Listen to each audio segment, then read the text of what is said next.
네, 지금 현재 지수는 11포인트가량의 하락입니다. 그래도 저점 대비를 낙폭을 약간 줄이려는 시도가 나오고 있습니다. 오늘 이 외국인과 기관의 동반 매도 우위로 출발했던 코스피 시장, 기관이 매수 전환되면서 지금 낙폭을 약간 줄이고 있는데요. 다만 외국인 투자가들 현선물 시장의 동반 매도세가 그치지는 않고 있고 지금 1,000억 원에 육박하는 매도세 코스피 시장에서 출회가 되고 있는 구간입니다. 코스닥 시장도 지금 하락 반전이 나옵니다. 505포인트 선에 현재 1포인트 정도의 마이너스권의 움직임이 기록이 되고 있고요. 다만 여전히 인수위 관련된 이 테마주들의 움직임은 양호한데요. 오늘 경제민주화 관련된 종목군들도 꿈틀대네요. KCD, 주연테크, 경봉, 정원, NCS 지금 4% 정도의 플러스권의 움직임 기록이 되고 있는 구간이고요.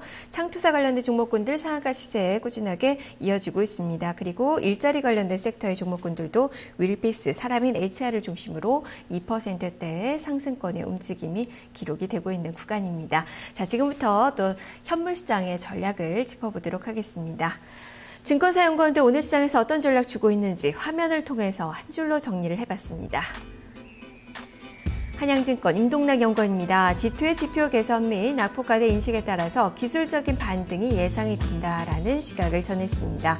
동양증권 김주영 팀장입니다. 글로벌 금융시장의 위험 수준의 안정과 경기 모멘텀이 강화되고 있다는 점을 주목을 하고 있습니다. 자, 다음으로 현대증권 배성영 연구원입니다. 이번 주 초반까지는 실적 우려가 상존하고 있다라는 시각입니다. 삼성증권 임수균 연구원입니다. 지수의 바닥 다지기 과정이다라면서 추가 급락 가능성은 제한적이다라는 시각을 전하고 있습니다. 대체적으로 시장 전문가들은 이 하단의 지지력은 좀 더 견고할 것으로 그리고 위쪽으로의 반등을 이번 주엔 좀 시도하지 않겠느냐라는 그런 의견을 제시를 해주고 있는데요. 자, 이 중에서 동양증권 김주영 팀장 만나보겠습니다. 팀장님 안녕하세요. 네, 안녕하십니까. 한 줄 전략을 보니까 리스크 요인은 좀 완화되고 있고 그리고 경기 모멘텀에 주목을 해보자라는 의견을 제시를 해주셨습니다. 이번 주도 월말이기 때문에 국내 경제 지표를 많이 좀 눈여겨봐야 될 것 같은데요. 시장이 모멘텀으로 작용할 수 있을까요? 한 주간 증시 전망을 해주시지요. 네, 최근에 이제 국내 증시의 그 약세 요인이 무엇인가라고 이제 조금 면밀히 살펴보면 결국에는 이제 가파르게 진행된 엔화 약세에 대한 부담이 있었었고요. 또 그로 인해서 외국인 투자가들이 신흥 이머징 국가들에서의 순매수와는 다르게 국내 지수에서 조금 공격적으로 매도했던 부분들이 가장 큰 약세 요인이 아니었냐 이렇게 생각이 듭니다. 결국에는 엔화 약세와 외국인 투자가들의 향방이 전체적으로 국내 증시 단기 저점을 결정하는 데 영향을 미칠 것 같고요. 그런 흐름들을 봤을 때 일단 엔화 약세는 전체적인 추세는 추가적인 약세 흐름들이 좀 더 이어질 가능성은 있습니다. 그러나 이제 속도면 변동성 면으로 보면 이미 이제 한풀 꺾인 상태이기 때문에 그동안에 진행됐던 엔화 약세의 속도보다는 더욱 완화되거나 약화될 수 있다 이렇게 이제 말씀드릴 수가 있을 것 같고요. 그렇게 된다면 환율에서 민감하게 반응했던 외국인 투자가들의 매도 공세도 다소 좀 줄어들 것 같다 이런 생각입니다. 두 번째는 이와 관련해서 글로벌 증시 전반적인 그런 리스크와 또 이제 경기 펀더멘털은 어떠냐라는 관점에서 좀 보게 되면 1월 들어서 그 글로벌 리스크 지표들은 오히려 더 낮아지는 수준을 굉장히 보여주고 있습니다. 지난주에 나왔던 그 유로존 은행들의 그 장기 대출 조기 상환에 대한 뉴스도 거기에 이제 일조를 한 것 같고요.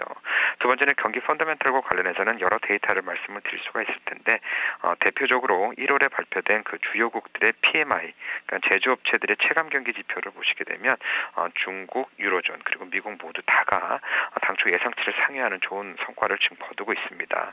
그만큼 글로벌 리스크는 줄고 이제 성장에 대한 모멘텀은 강화되는 국면에 있기 때문에 단기적으로 좀 어려움을 겪더라도 좀 중장기적인 측면에서 결국 국내 증시도 상승세로 다시 회복하지 않겠느냐 이렇게 보여지고 있습니다. 마지막으로 이제 국내 증시의 이제 가격 수준이 될 텐데요. 국내 증시의 지금 12개월 예상 PER은 한 8.2배 정도 되는 것 같습니다.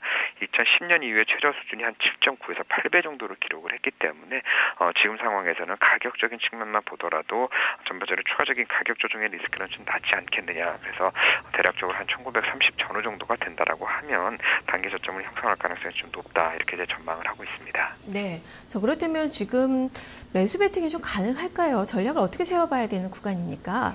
네, 그렇습니다. 지금 저희가 이제 일반적으로 이제 장기 추세선 논의를 많이 합니다. 그 장기 추세선이라고 하면 지수상으로는 차트에서 일반적으로 보실 때 그 200일 이동 평균선을 많이 참고들을 하실 것 같고요. 그 지수가 이제 1920 정도에 있기 때문에 대략적으로 지금부터 해서 장기 추세선이 무너지지 않는 선상에서는 이제 매수 관점에서 대응을 하시는 게 좋겠다 이렇게 말씀을 드릴 수가 있을 것 같고요.